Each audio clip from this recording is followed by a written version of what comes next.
Olá, pessoal, boa tarde. Nós estamos aqui reunidos mais uma vez para uma reflexão, dessa vez conduzida pelo nosso querido André Luiz Vilar, que está lá no Brasil, veio lá falar para a gente hoje.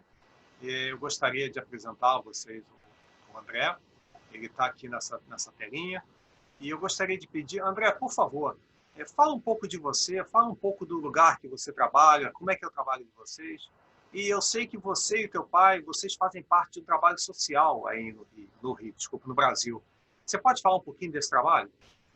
E se a gente Posso quiser, a sim, gente pode contribuir com esse trabalho de alguma forma?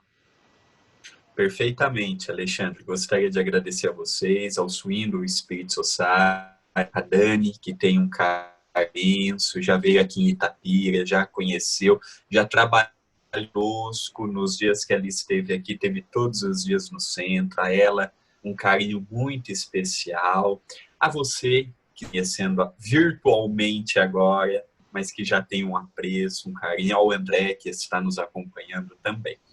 Na cidade de Itapira, no interior de São Paulo, próximo a Campinas, nós colaboramos com o Centro Espírita Perdão, Amor e Caridade e no seu departamento Núcleo Assistencial Espírita Cristão Chico Xavier.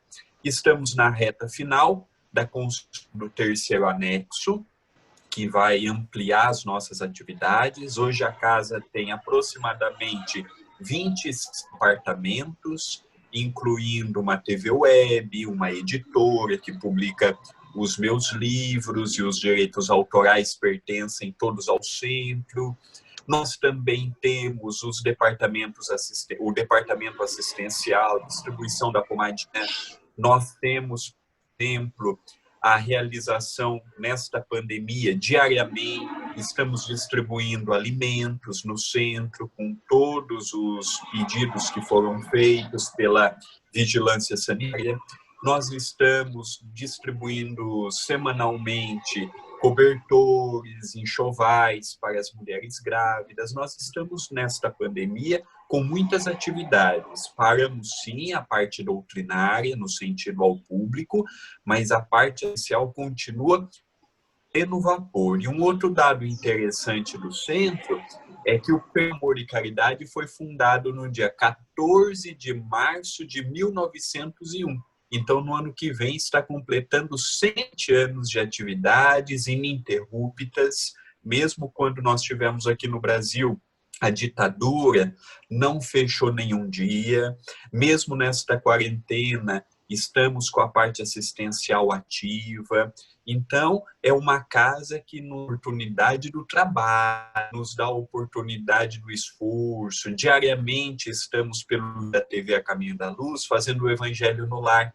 Aqui no Brasil, às 19h30, aí em Londres, na Inglaterra, em parte da Europa, 23h30 ou 24h30, dependendo do país. Então, nós estamos com uma atividade grande, mas sempre na humildade, trabalho pequeno, com Jesus. Muito obrigado, André. Bom, então a palavra é sua. Muito obrigado, Alexandre. Uma vez mais, agradeço a você, Dani, que me formularam esse convite com tanto carinho, com tanto amor, com tanta caridade. Eu me sinto lisonjeado de poder, nesta manhã aqui no Brasil, início da tarde, aí na Europa, da gente poder estar juntos, da gente poder estar reunindo os nossos corações. Que Jesus abençoe o nosso encontro, que Jesus abençoe a nossa reunião, a nossa palavra muito simples, modesta, mas cheia de amor. Hoje nós vamos ver uma temática que não foi inventada pelo Espiritismo, mas que Allan Kardec deu uma definição muito grande, que é sobre a lei de amor. A lei de amor é uma lei que está no universo, está no planeta Terra, como está em todos os cantos, todos os quadrantes, criado pelo nosso Criador. Não é invenção espírita, não foi invenção de Jesus. Desde sempre, desde que a terra é terra, a lei caminha conosco. É verdade também que poucas foram as encarnações passadas que dávamos a importância a ela como damos hoje. O amor propriamente dito, são poucas as pessoas que hoje a compreendem na sua totalidade.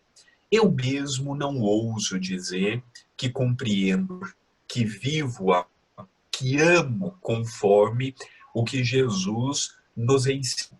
Allan Kardec perguntou qual seria o amor mais parecido com o amor do Criador. Está em O Livro dos Espíritos.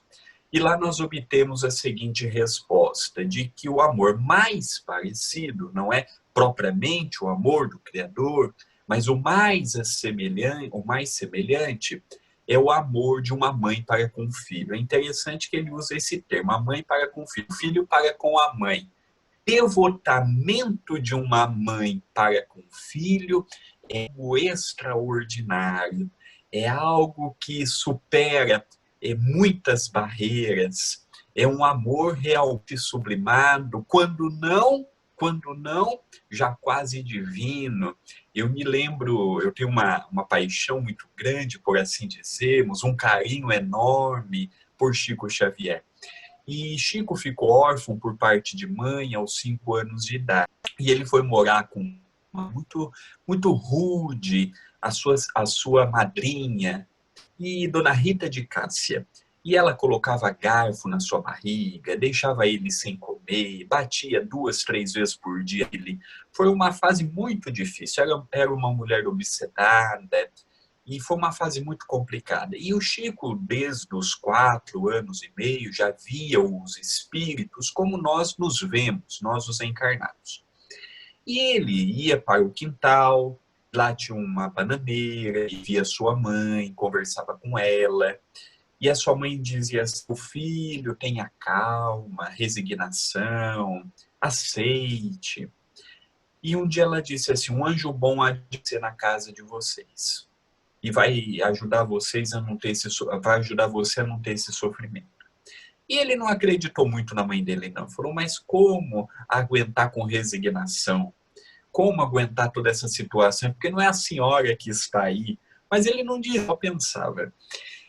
E quando o pai do Chico, João Xavier, conhece a Cidália Batista, que viria a ser a segunda mãe do Chico, Dona Cidália diz assim: olha, eu me caso com você com uma condição.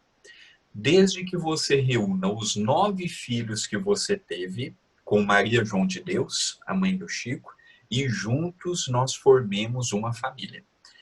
Olha que amor extraordinário. Geralmente, quando uma pessoa conhece o cônjuge, ou a casados, já tiveram passado, filhos, essas coisas, muitos separam, para ter atenção exclusiva do companheiro, da companheira.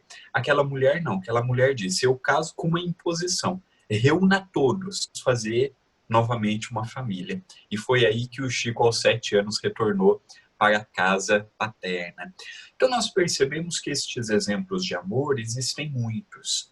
Há uma personagem que nasceu em Aragão, hoje Espanha, e que tornou célebre em Portugal, a Rainha Santa Isabel de Aragão. Uma mulher extraordinária, uma mulher com grandes virtudes, esposa de Dom Dinis.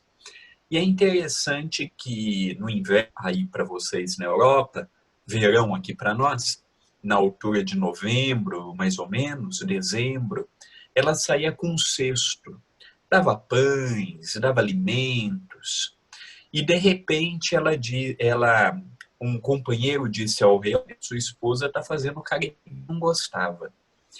E aí ele acordou um dia muito cedo para ver o que estava fazendo. E ela estava com um cesto no seu braço, e de repente ele chega até ela e pergunta: para onde? E o que traz no cesto? Ah, meu bom rei, eu trago rosas. Mas rosas no inverno? Era uma época muito fria, não se dava. E aí ela abriu o cesto e houve a transformação daqueles pães e tornaram-se rosas. O amor para o próximo é um amor grandiosíssimo. É um amor que transporta montanhas. É um amor que nos completa, que nos une. E é este amor que o Espiritismo resgata através do tratado que Allan Kardec nos deixa na condição do nosso codificador. Muitas foram as vezes em que ele escreveu a respeito do amor, da importância do amor, mesmo Allan Kardec sendo um homem de ciência, mesmo Allan Kardec sendo um homem voltado ao magnetismo, às invenções daquela época. Eu vou te relembrar que na existência passada, Allan Kardec, ele foi John Hus. Allan Kardec, para mim, foi uma das pessoas que escreveu melhor sobre Jesus. Nós damos muito enfoque no Espiritismo para a parte científica dela, para o quanto Allan Kardec era altamente preparado. Mas no Evangelho, Allan Kardec ele escreve com tanta profundidade sobre Jesus, ele dá interpretações novas sobre Jesus, que até então nós não tínhamos.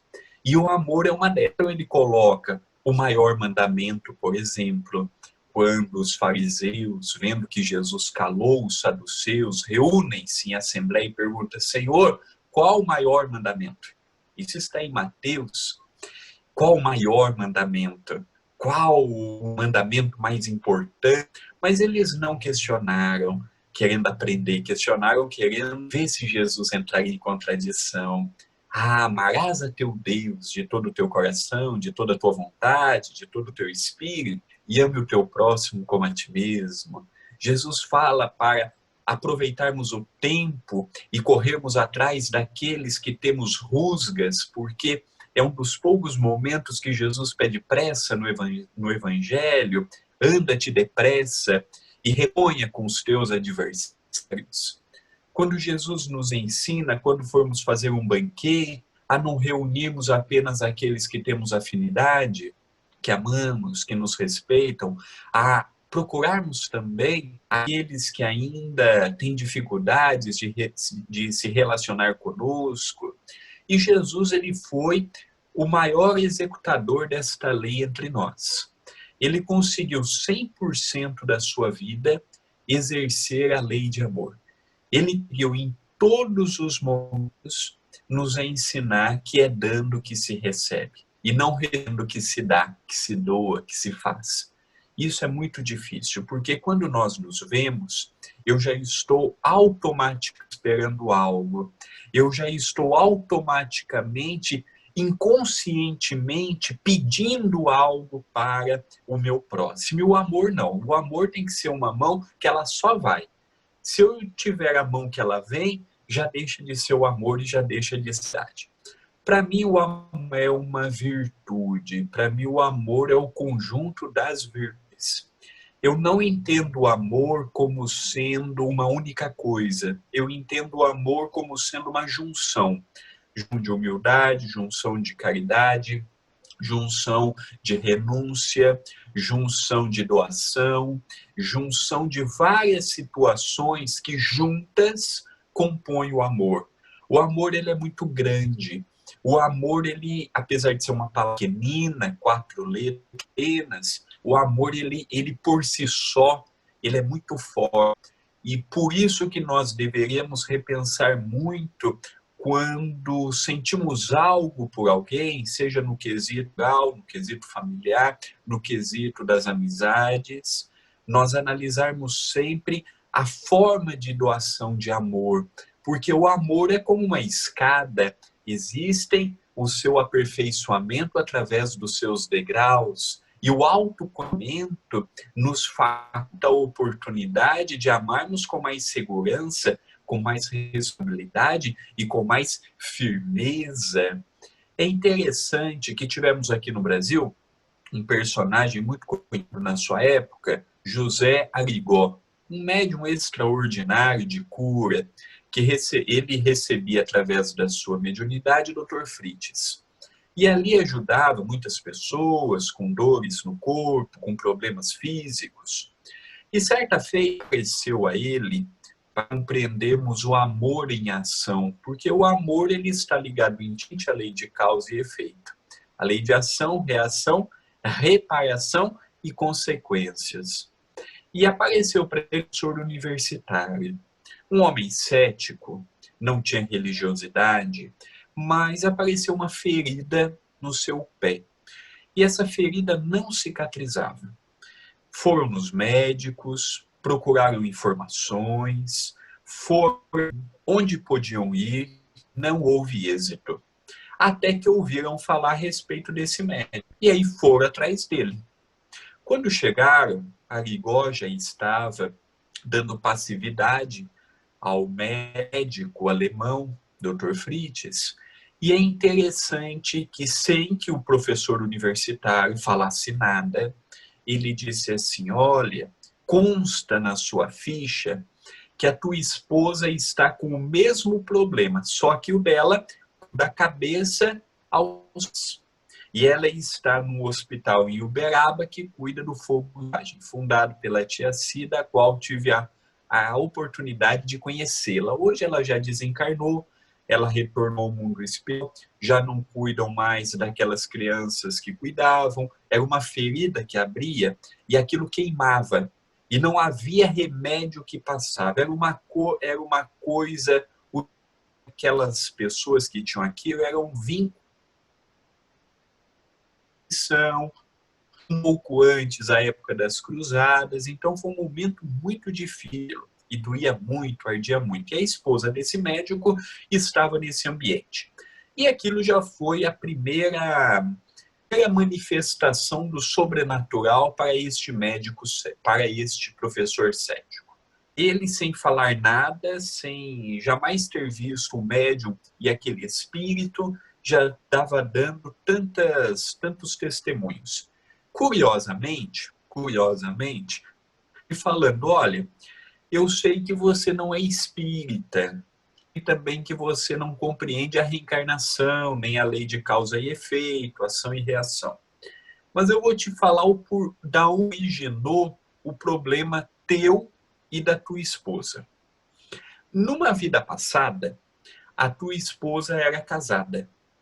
Só que quando vocês se olharam pela primeira vez, vocês permitiram que pensamentos menos felizes brotassem na mente de vocês.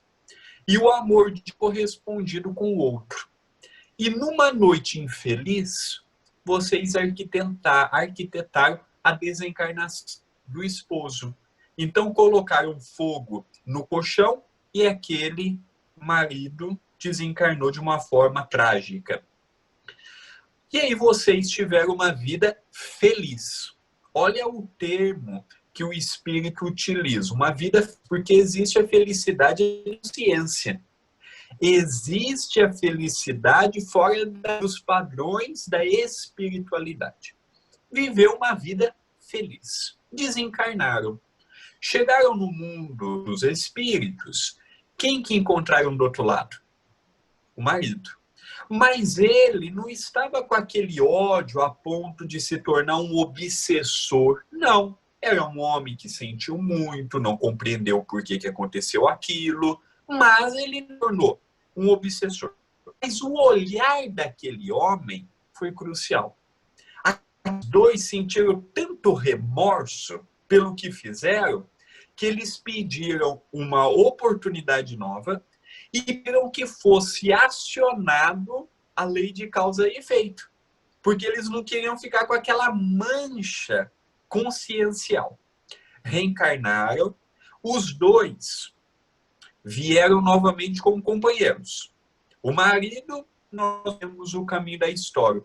Se continuou no plano espiritual, se retornou, o caminho que ele teve. Esses dois pediram para que fosse ativada a lei divina.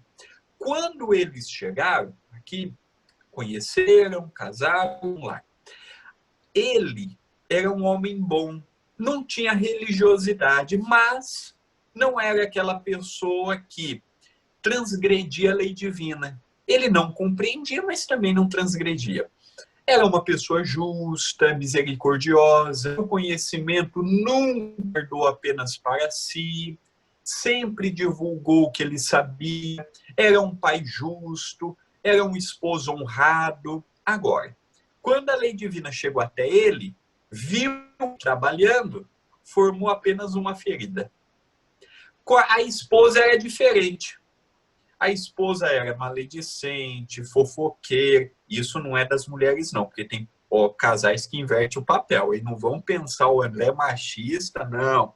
Tem pais que se invertem. Era adolescente, fofoqueira, falava da vida dos outros. Tudo. Quando a lei divina foi acionada nela, pegou do fio do cabelo até o dedão do pé. Olha que interessante a lei divina em ação. Olha que interessante o amor. E o conceito que o espírito de Dr. Fritz deu de felicidade. Porque às vezes nós imaginamos assim, como é que essa pessoa pode ser feliz? Lesa, é desesta, faz isso, faz aquilo. Será que a pessoa não tem consciência? Literalmente não tem. É adormecida. A consciência ela precisa ser ativada. E tem pessoas que vão levar muito tempo para ser ativada, não é imediatamente. E o amor, ele corresponde a essa história também.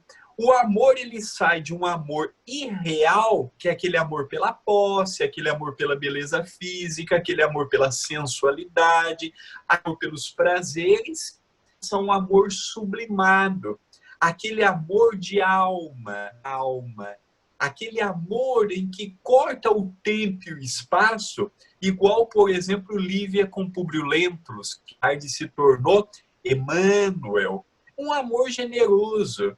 É interessante, o amor de Lívia sempre me chamou a atenção no livro Há 2000 anos, porque Lívia ela deu um testemunho que nós, os cristãos, principalmente nós, os espíritas, porque o protestante às vezes não conhece exemplo, nós, os espíritas, falamos muito da conta de Saulo para Paulo, de Maria de Magdala, de Zaqueu e tantos outros personagens. Mas o exemplo de Lívia, para mim, é um exemplo que fala muito forte ao meu coração, porque aquela mulher, quando ela, primeiro que na Páscoa de 33, ela foi a única que teve coragem de falar com Pôncio Pilatos, foi defender Jesus.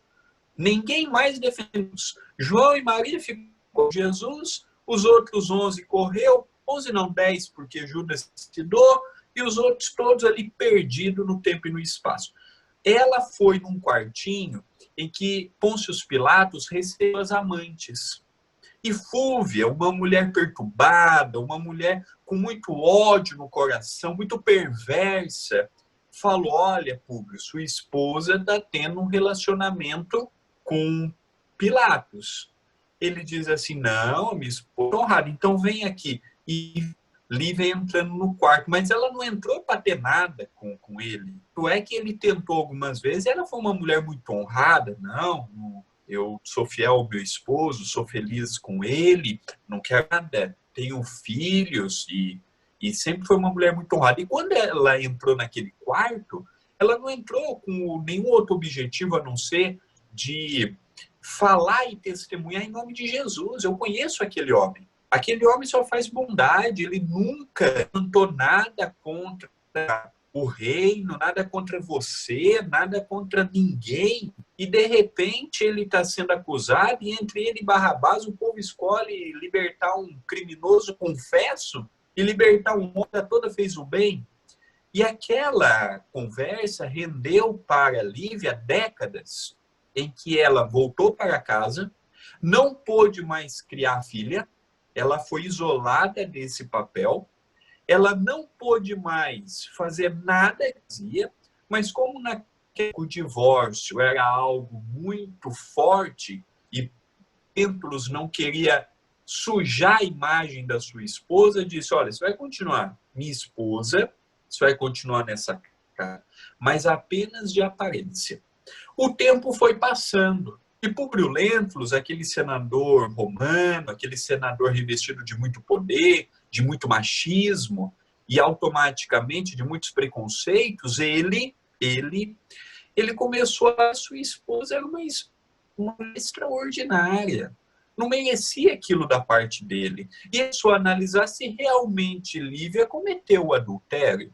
E ele chegou à conclusão que não, que aquilo lá foi uma invenção.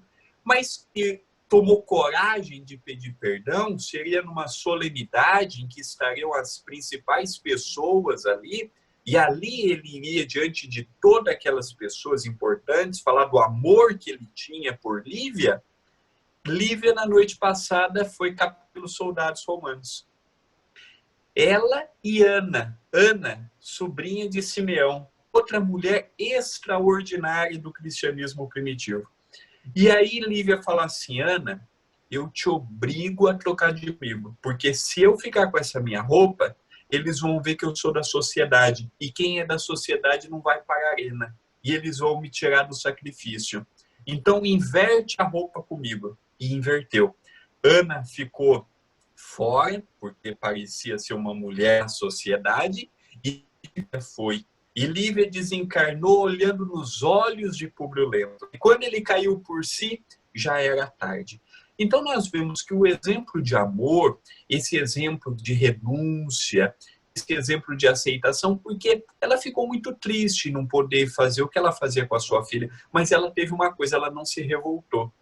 Ela não gerou para si ódio, ela não entendeu aquela situação, não compreendeu por que o seu marido, vendo ela como conhecia, não ficou, mas ela não alimentou ódio no coração. É que Públio Lentulus depois já voltou várias vezes ao palco do corpo carnal e Lívia não retornou mais. Então nós temos, parece que a mulher ela tem até mais essa facilidade de atingir num tempo menor essas esferas, né? Os exemplos de mulher contagiam muito.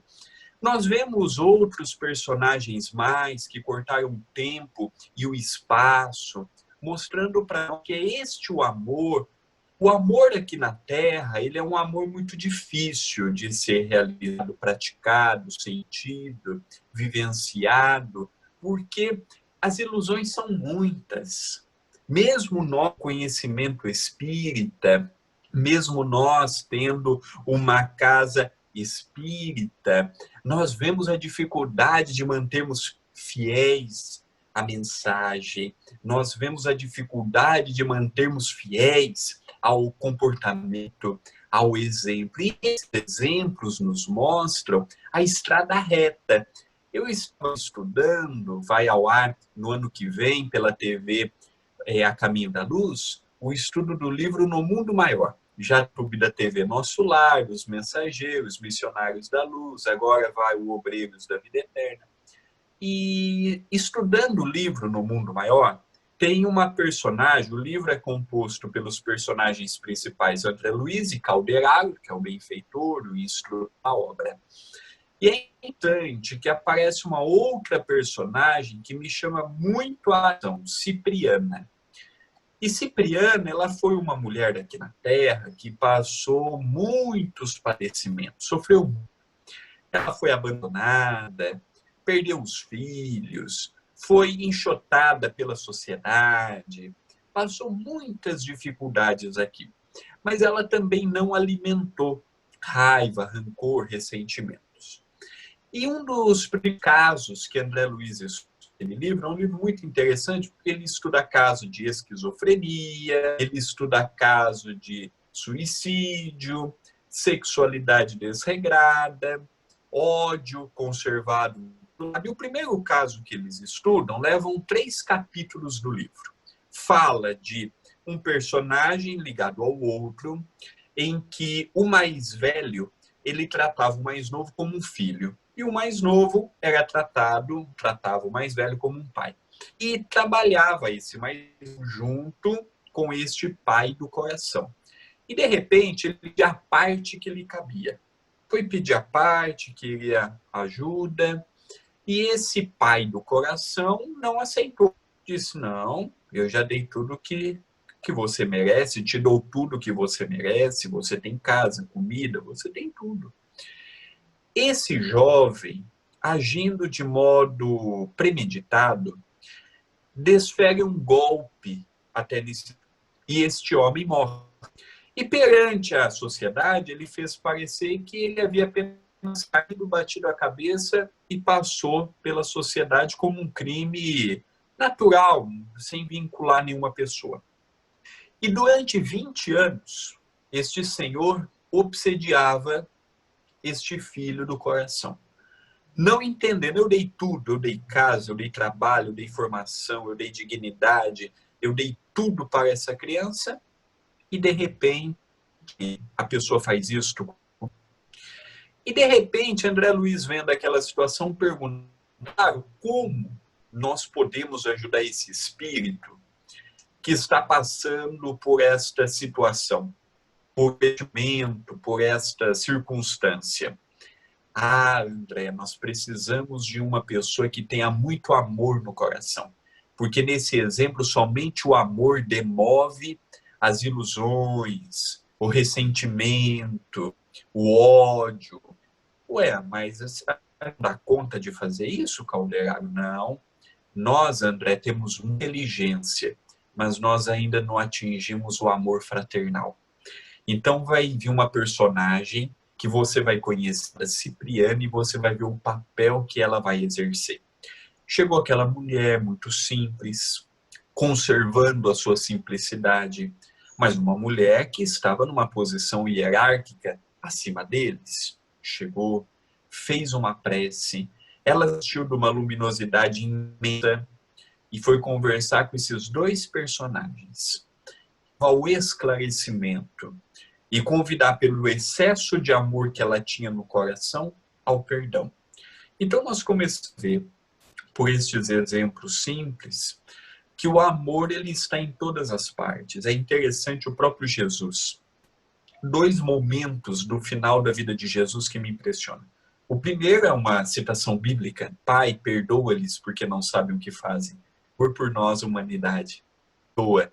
Ele não precisava nos perdoar. É interessante que só sente de perdoar a pessoa que é orgulhosa. Jesus diz assim: Pai, perdoa-lhes. Jesus não disse assim: Pai, eu os perdoo. Não, perdoa porque não sabe o que faz. E conta Humberto de Campos, pelas mãos de Chico Xavier, que no momento derradeiro da cruz, Jesus ele conversou com duas entidades espirituais. E essas duas entidades espirituais ouviram o seguinte pedido de Senhor. Jesus perguntou, falou: Senhor, podemos ajudar em algo? Jesus falou: podem. Judas acaba de se suicidar. Ampare esse nosso irmão, porque ele não soube o que fez para consigo e para conosco. Ajude eles. É esse amor que falta. É esse amor que nos une como criaturas. Às vezes a gente fala desse amor e passa a palestra, vamos ligar o jornal, parece tão distante esse amor da realidade, tão distante da eternidade, parece que o mundo caminha tão preocupado apenas com as questões temporais, mas é o momento de cada um, é o momento da humanidade, é o momento evolutivo, é o momento de atingirmos uma nova faixa etária. Eu acredito que enquanto estivermos no mundo de expiações e de provas, o amor ainda terá um impacto muito limitado na vida das pessoas comuns, como é o nosso caso. Creio sim que quando chega a regeneração, uma nova época, um novo ápice da humana, eu creio que veremos o amor com mais importância, menos briga, menos discussões, os sendo feitos por mais afinidade de almas e menos reencontros doloridos. É evidente que não vai acabar as discórdias, não vai acabar do dia para a noite os problemas sociais, raciais, os conflitos religiosos, mas nós já veremos a idade no amor fraterno, no amor recíproco, o que hoje temos. Veremos grandes coisas no futuro, mas para isto, nós hoje temos a ferramenta do Evangelho, nós temos a ferramenta do conhecimento. Não é fácil ser cristão num meio tão adverso. Não é fácil dar o testemunho num meio tão adverso quanto o nosso, mas o convite é a não desistirmos. E o amor é este combustível que aumenta. O amor, a vontade de estar junto, a vontade de completar e ser curado, a vontade de doar e receber, a vontade simplesmente de estar e de ser. É interessante, no Evangelho de João, no seu capítulo 1, versículo 1, ele já nos fala: no princípio era o Verbo. Jesus, ele preside a nossa formação da terra desde o seu início, com muito amor, com muito carinho. E outro ponto com atenção no amor, que Jesus e também Allan Kardec colocam que antes de atingirmos o amor pleno, nós temos que atingir também a justiça. Jesus, numa passagem bíblica, nos fala: buscai primeiro o reino dos céus e a sua justiça. E vem Allan Kardec, no capítulo 17º do Evangelho segundo o Espiritismo, Sede Perfeitos, no seu item 3º, Homem de Bem, e lá ele nos fala: o verdadeiro homem de bem é aquele que pratica a lei de justiça, de amor, de caridade, interroga sua consciência, se não violou essas leis, se fez todo o bem que podia, se ninguém tem do que se queixar dele. É uma mensagem muito bonita. E é interessante que fala a justiça. Se eu não desenvolvo a justiça, o meu amor naturalmente se torna desproporcional. Olha como uma situação vem com a outra. Tendo uma justiça focada e tendo um amor organizado, eu consigo praticar a caridade. Tem muitas pessoas que falam assim: nossa, André, vocês praticam a caridade no centro espírita, a Dani já teve a oportunidade de ajudar na sopa. Eu brinco sempre dizendo: não. Caridade, como o Espiritismo nos ensina, benevolência para com todos, indulgência para as imperfeições alheias, perdão às ofensas, isso não é da sopa. Da sopa é assistencialismo. É assistir à fome das pessoas. Quando eu dou uma roupa, estou assistindo ao frio daquela pessoa. Quando eu dou um copo de água, estou assistindo à sede de um sedento. É o assistencialismo. Caridade pode sim estar dentro de uma sopa. Porém, quando eu manuseio uma cenoura, uma batata, um chuchu, pego o macarrão, pego o frango, pego a carne, coloco tudo aquilo. Ali é a caridade. Mas o servir, quando não tem amor, é o assistencialismo. E aí nós vamos compreendendo essas virtudes. Temos no Chico exemplo de caridade, aquele exemplo de amor, aquele exemplo de cidade. O Espiritismo hoje está tão sufocado de situações que às vezes a gente entra num sentir tudo, menos a espiritualidade. A gente vê a casa, vê os dirigentes, tudo muito bem organizado, mas a espiritualidade que é bom, não tem. O meu pai tem um exemplo muito terra a terra, mas que é interessante. Às vezes a gente quer uma partida de futebol sem a espiritualidade é tudo. Se eu não tiver espiritualidade de espírito, eu tenho intelecto. Só que o intelecto está na universidade, o intelecto está nas escolas, o intelecto está numa conversa alto nível com pessoas que dominam determinados assuntos. Se não tiver espiritualidade, às vezes eu tenho a oportunidade de ir para a região do Chico, não Pedro Leopoldo, também Pedro Leopoldo, mas em Uberaba. E você vê ainda aquelas casas simples, chega, é acolhido, te leva para a cozinha, vamos tomar um café, vamos sentar aqui em torno da mesa, vamos conversar um pouco, vamos debater um determinado assunto, e ali você vê o envolvimento da espiritualidade amiga, o carinho num diálogo fraterno. Eu espero, com sinceridade, que a pandemia faça com que nós, os espíritas, repensemos muitas coisas que nós estávamos tomando de caminho. Eu espero que nós possamos juntos, unidos, espiritualidade para o nosso coração, fazer um espiritismo, a moda que Kardec nos ensinou, tendo ideias, não criando inimigos dentro da doutrina, debatendo princípios, não com aquele, esse é o dono da verdade, aquele não concordo com ele, aquele não é porque é obsedado, aquele não é porque, em vez de ser o João, é o João pseudônimo. Eu acho que falta mais fraternidade, amor dentro da doutrina, falta mais o carinho. Por isso que muitas pessoas vêm, vê a toda e não ficam no espírito. Vê essa desunião, essa briga por unismo, essa disputa por vaidade.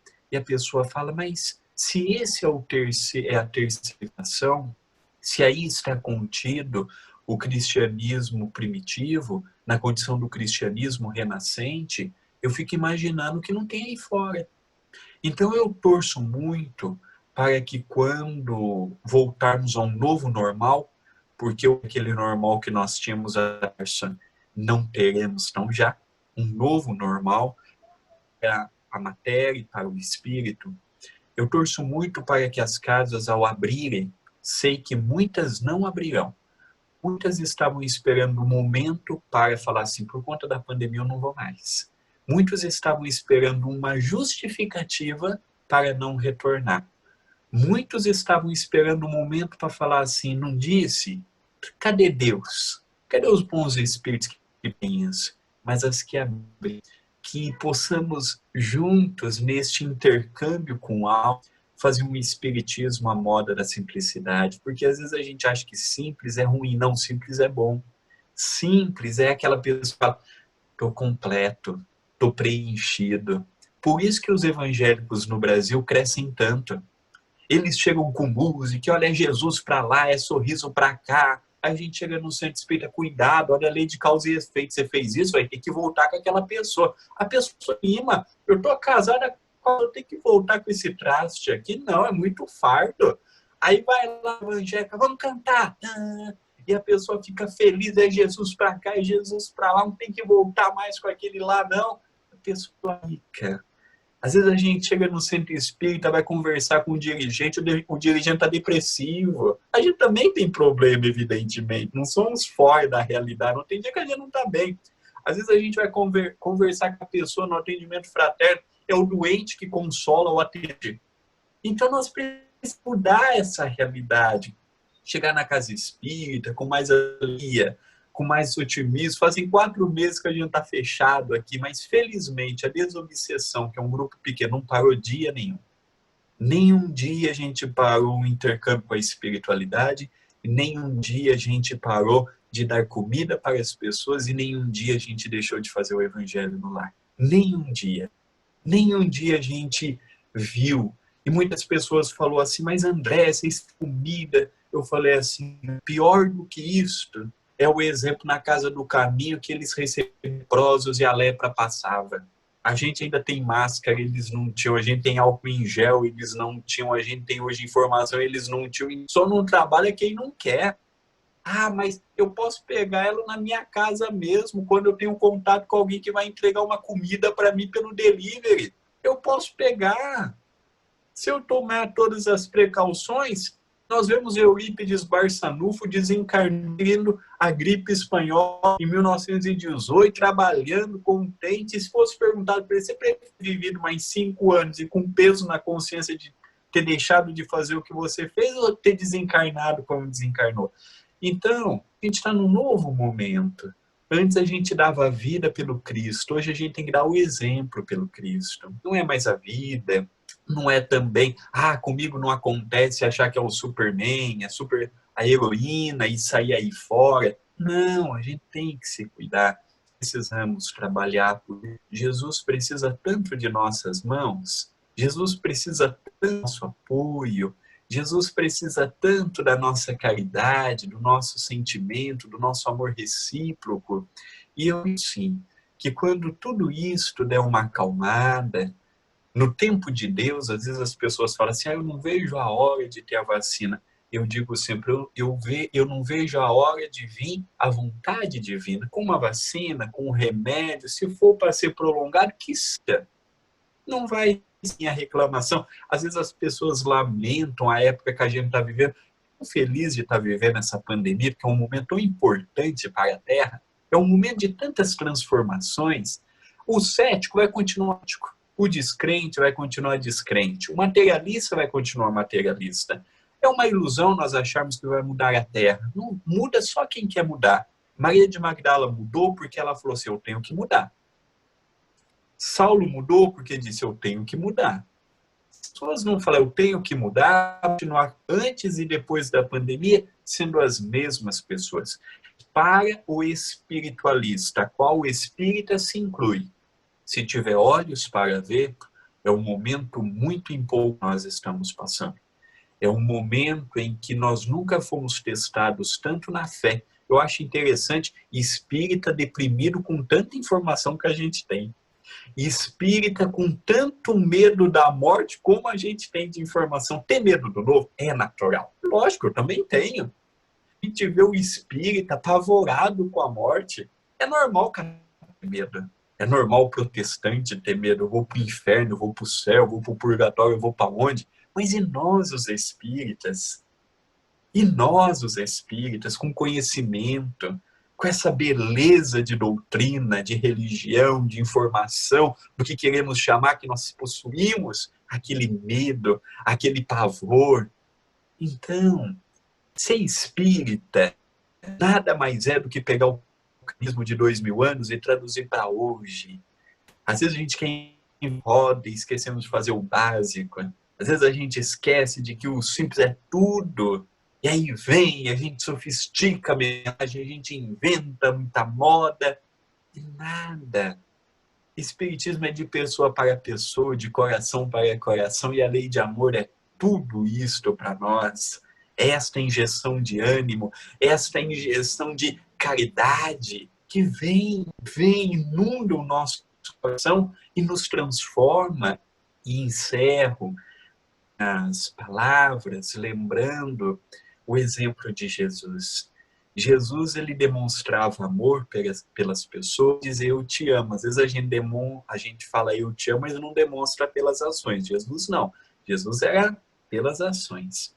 E quando Jesus pede para os companheiros irem na frente, no bar, e a embarcação estava com muitas ondas, aquele dia a embarcação estava com muitas dificuldades, Jesus de repente começa a caminhar sobre as águas. E Pedro se entusiasma. Pedro fala assim, Senhor, eu quero ir aí também. E Jesus sabia que Pedro não tinha preparo suficiente para aquilo. Mas Jesus fala, venha Pedro. E no segundo passo que ele deu, ele caiu. E qual que foi a forma de Jesus demonstrar amor? Ergue aquele homem, põe na barca e apenas diz, ó homem de pouca fé. É uma forma de amar. Jesus, ele está com a samaritana no poço de Jacó, e aquela mulher chega e fala assim, eu não posso te dar água para beber. A gente não tem compatibilidade aqui, não temos vinho, a gente não pode nem sequer conversar. O dia que você beber a água do poço de meu pai, jamais sentirá sede. E Jesus, com aquela mulher hemorraíça, há 18 anos, aquela mulher sangrava, era considerada uma mulher linda, não tinha tratado aquela mulher, e de repente ela toca em Jesus, ela se cura, e Jesus para e fala, quem me tocou? O discípulo amigo fala, Senhor, todas as pessoas te tocaram. É impossível saber quem te tocou. Aí olharam para trás, estava uma mulher com as mãos espalmadas, olhando para o céu, glorificando o Pai, porque depois de 18 anos cessou aquele sangramento.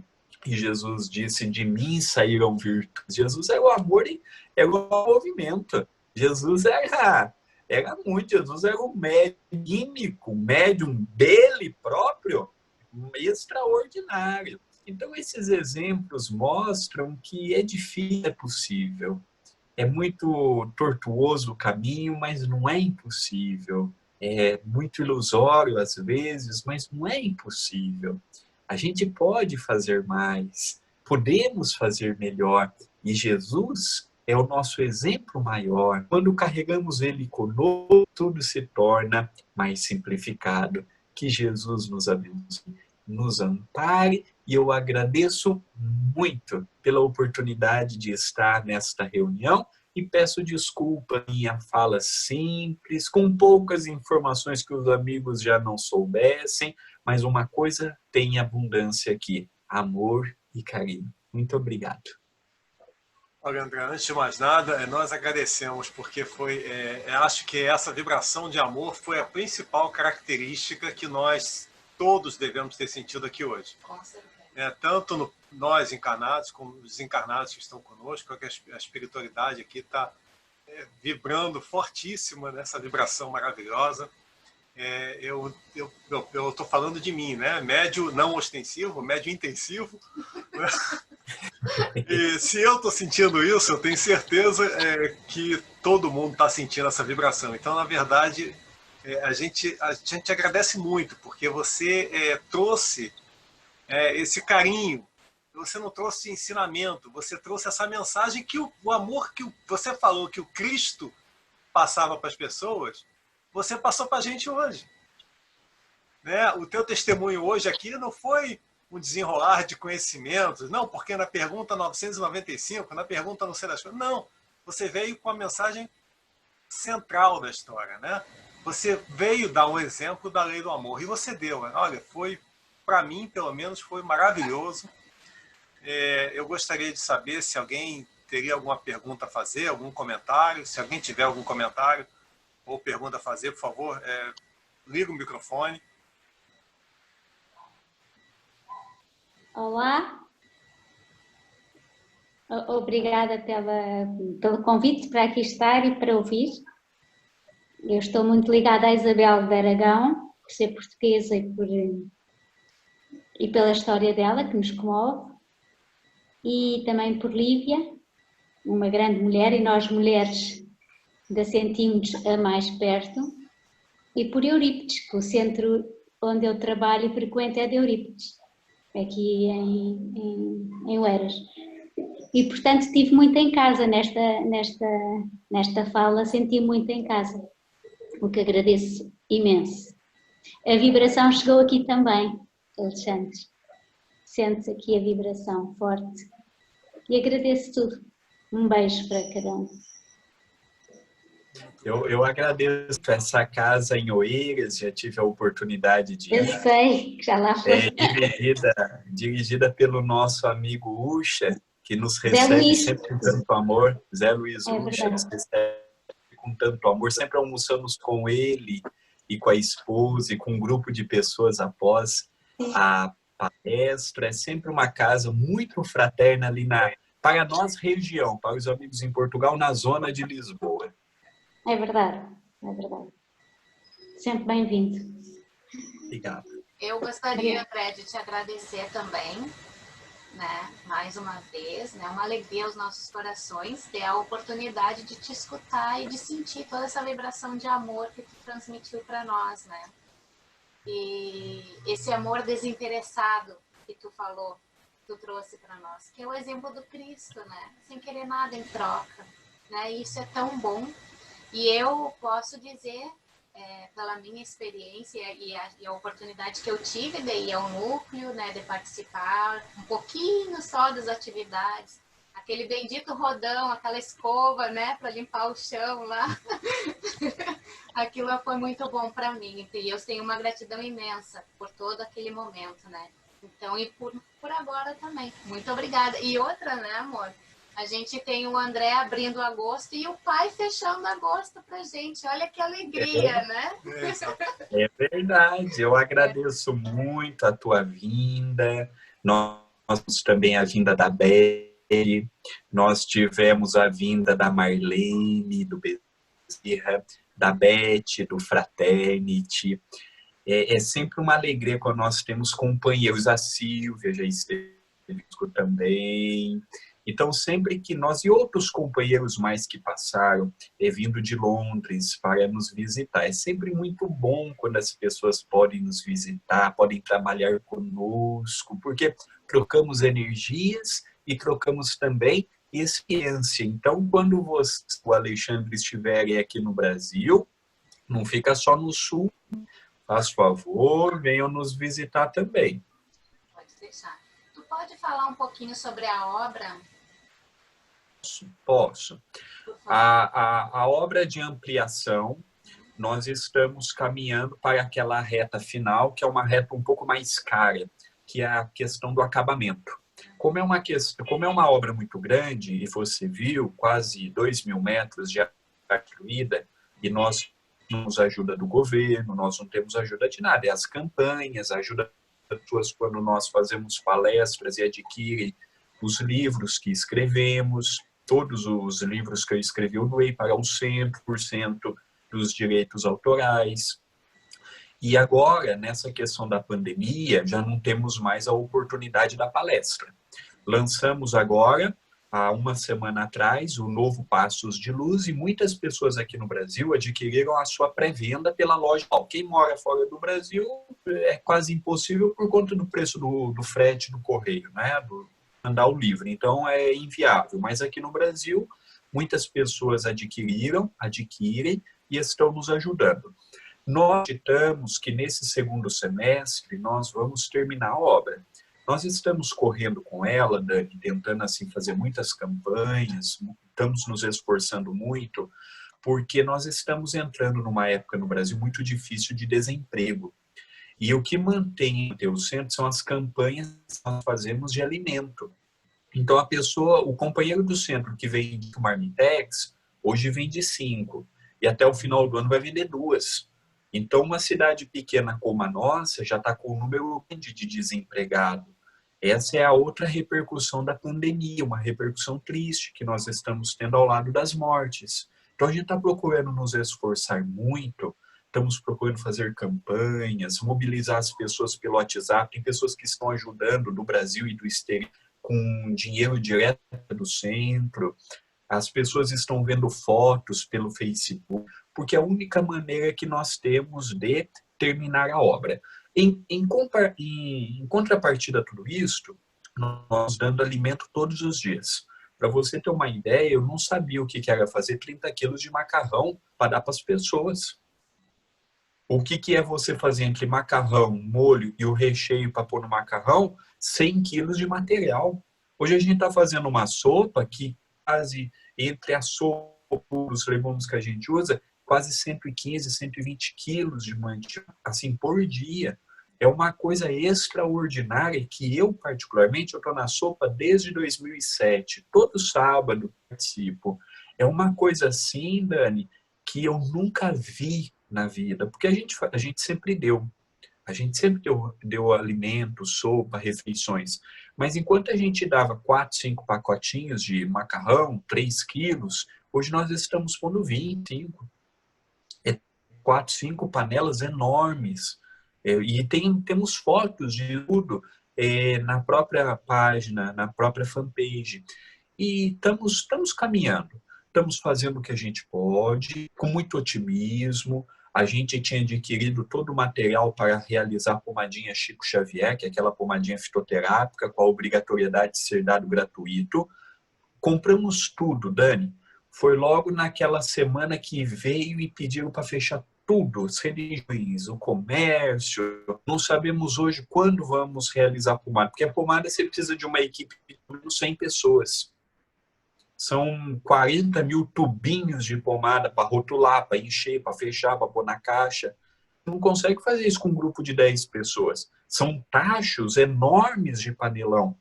Então, são coisas que a gente não sabe quando vamos fazer. Felizmente, ainda temos pomada, que dá até o final desse ano. A gente ainda tem uma reserva, a gente sempre faz a mais, exatamente no futuro. Com a TV em pleno vapor, você até nos ajudou na produção do livro Passos de Luz, que a gente agora já está vendo na Amazon para colocar ele disponível na língua inglesa.